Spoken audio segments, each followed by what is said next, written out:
Welcome, I'm Locum23, and you're joining me for The Cursed Prince, Chapter 8. You give cleaning the sitting room your best effort.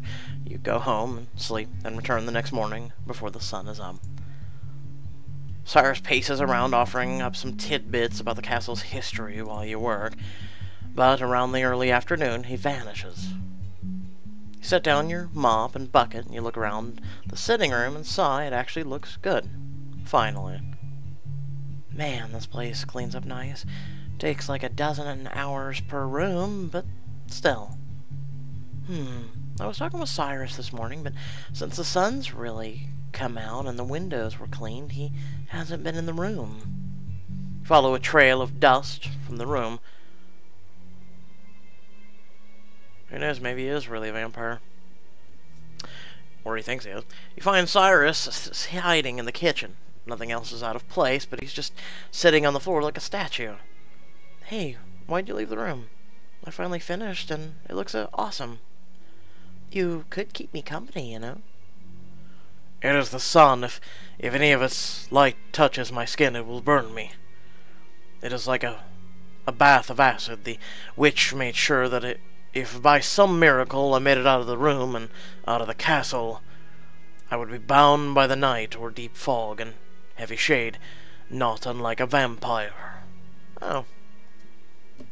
He smiles awkwardly, and you smile back at him, but you still have other stuff to do. Oh, well. You rock the pale lock. Who cares? The sun's overrated, and so are tans.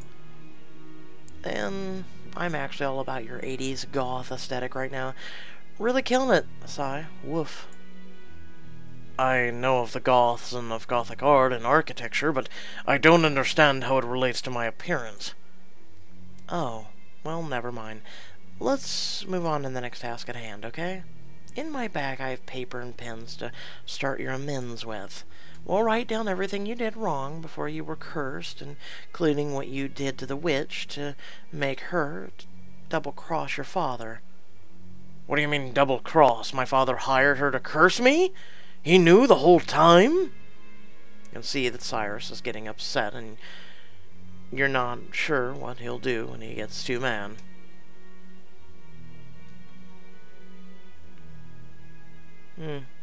Anything else will change the subject. You know what? I meant to say double boil and bubble, and that's what witches say, right? You're quite clearly said double cross. You know what else is good? Double fudge. Sometimes simple fudge just doesn't cut it. What is fudge? It's a type of rich chocolate, Cyrus. They didn't have fudge back in your day? It's good stuff.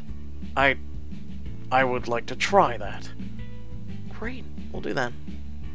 I would also like to kill that double-crossing witch and make my spineless father roll in his grave. Oh, fudge. Well, we should work on your list of amends, but first, scissors. Pull a pair of shiny scissors from behind your back. What do you plan to do with those? Well, 1, cut off your shirt and maybe give you a new one, because, yeah. 2, cut your hair. You haven't had a proper haircut in centuries, or a bath. We'll come back to that. I should have helped you with the sooner, but I'll admit I was worried you'd attack me. But now that we've established that we're here to help each other, may I cut your hair? I didn't want to just cut his hair without asking. That would be rude. I know I can't change much about the ways he looks, but because of the curse, but a haircut and a bath would help a lot. I wonder if exfoliants were a thing in the day. That scaly skin could use a pumice stone or something.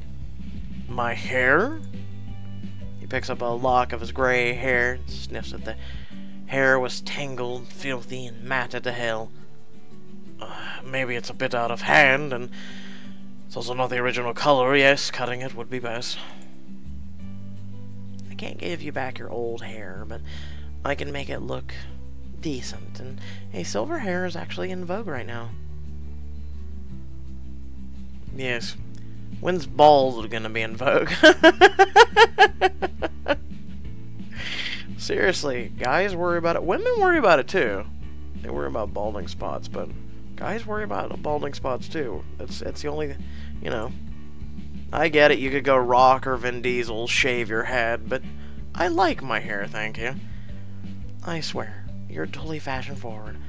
So turn around and let's get this over with. I've still got more cleaning to do today. Slowly does as you ask, and he sits on a stool and turns away from you. Now that I have the scissors, I'll finally issue some payback. I'm going to assume she would stab him in the neck or something. Start cutting. Alright, Mop Top, let's get you a hairstyle from this century. I've not seen the styles of your century or my hair, no mirrors in the cell, you know. How bad is it? Oh, it's not so bad. I mean, sure, a family of rats could live in here comfortably, but it's got potential. You gently pick up chunks of his centuries neglected hair in your hand and begin to snip it off. Clumps of tangled hair fall to the ground as you try to wrangle his wild mane. Please, not too short. Don't be a baby. I know men weren't longer in your time, but trust me. Cyrus nods. Spiked. About 3 or 4 on a stylus cut. Let's go for that. You continue to trim his hair, and actually it looks pretty sharp. Is it weird that I think he's cute? Even as a curse monster. I mean, he's rough around the edges, but the hair's still gray, but he is a lot more presentable. No! What the f is this? No, you ruined it. I would have actually gone with the long hair again. Does it look okay? I like it. It's totally Instagrammable. You finally look like a prince. I don't know what you mean by all that, but if you like it, Henrietta, it's good enough for me. I don't. It looks fine. Great, really. We need to get to work, though. Let's get the list moving. Tell me, what's your first dastardly deed? Pick up pen and paper. There were so many, it really is hard to pick out the very first.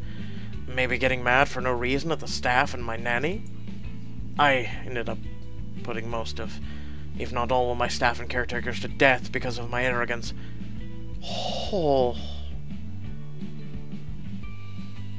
How exactly do we fix that? The dude had people killed. Well, okay. That's a good place to start. This is gonna be a long day, isn't it? Hours pass, you turn the page on your pad and begin writing at the top of another page. You can't shake the feeling that Cyrus is staring at you. You look up and see him staring at the pen in your hand. You look at the blue ballpoint pen and wonder why he was staring at it so hard. Because back then they used feathers. Oh, he's never seen a pen before. You move the pen left, then right. You watch his eyes watching the pen like a dog staring at a biscuit in your hand. It's a pen. It might be strange to you, but it's been around for a while. We had pens when I was growing up. I'm not a fool. But where's the ink for it? Not having a feather or a thick handle and to it is strange enough. But how does it write without ink? Well, wait until you see cell phones. Holy shit. It's a ballpoint. The ink's inside. The ink is inside of it, and a tiny ball at the tip rolls it out as you write. Simple and fast. I can't wait to show you what a cell phone is. Put the pen down in front of him, and he continues to stare at it. You grab another pen from your bag. He's sort of adorable when he sees something for the first time. Kind of innocent when you think about it. I've never surprised anyone with anything I had or did, and now a 300-year-old guy is amazed and surprised by a pen, of all things. You know, you should really be writing this. You know more than I do, and I still need to get other parts of the castle clean. Maybe I should go to school tomorrow, too. Who knows? You would let me use this rare ballpoint pen without any training? Yep, I trust you'll figure it out. So get to it, and I'll see you when you're done. Your confidence in my ability will not go unrewarded, I swear. I will be master of this ballpoint pen.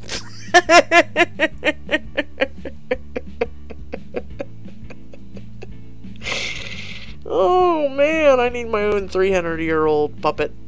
Here's a pen, boy. Come here, boy.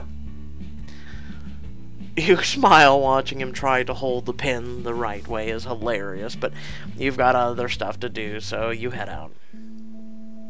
You think about another passage in the book, the one Marjorie said she wrote. There was something about a small loophole and being bound to the castle thing. You try to remember what it was. Walking alone the hallway, you think about which room to clean next. You drag the small generator and plug the vacuum cleaner into it. As you begin to vacuum, you notice one of the doors in the hallways is ajar. It's the only open room. Is this the room that Cyrus is staying in now? I can't imagine he'd sleep in that cell anymore. You leave the vacuum running and tiptoe back to the kitchen. Cyrus is still busy writing. Should I go inside? I need to respect his privacy. I shouldn't poke around in there. He wouldn't like it. You return to cleaning. You notice the vacuum seems to be making a lot of noise. Sounds like it's sucking up a bunch of gravel. You feel a strange sensation from one room, and the outside of the door almost seems hot, like a warm, sunny day. That's strange. Is there a fire in there? I don't smell any smoke. The floor is yuck. It looks like there's sand coming from underneath the door. Better check it out. Turning off the vacuum, you place your hand on the doorknob. You open the door cautiously, not sure of what you'll find. The scene before you takes your breath away. This room is filled with streams and piles of magic sand? Where am I? Walk closer to the flying sand and lift your hand to one of the streams. It's cold, like ice crystals, but the room is warm, and the door was really hot. I don't understand. But still, it's wonderful. I wonder if Cyrus knows about this room, or if it has a legend behind it. The mounds of sand cover your feet and feel amazing. It has been so long since you've been to the beach. I feel like I'm floating away. It's so soothing and cool. You move to the center of the room and look at the vibrant strands of sand weaving in and through the air of the room. Suddenly the door slams shut behind you, and you turn back and Cyrus is standing in the doorway. Cyrus, what is this place? It's so incredible. You should not have come into this room. So now with that haircut the way it is, he actually looks mean. Like before it was just meh. That being said, I hope y'all did enjoy. Let me know in the comment section below. 1, if you did. 2, what do you think will happen next? And 3, head on down the description below. There's links to social media, links to our Discord. You can come hang out with me as well as others, and a few links to support me and my content. Please do so if you can. Otherwise, hit that like and share button. And stay tuned. I'm going to try fitting in Chapter 9 before Choices comes out. Because the Red Carpet Diaries and Royal Romance and Endless Summer will be releasing soon. Then once I'm done with all that, I've got to get to streaming. Oh man, I'm actually fatigued from the last couple days doing all these videos. And then I do work of taking care of my special needs brothers and work in and of itself and cleaning and cooking and everything on top of that. So, yeah, I'm kind of fatigued and I haven't really slept. So with that being said, I hope y'all did enjoy. Thank you for watching, and I'll catch you on the next video. Peace.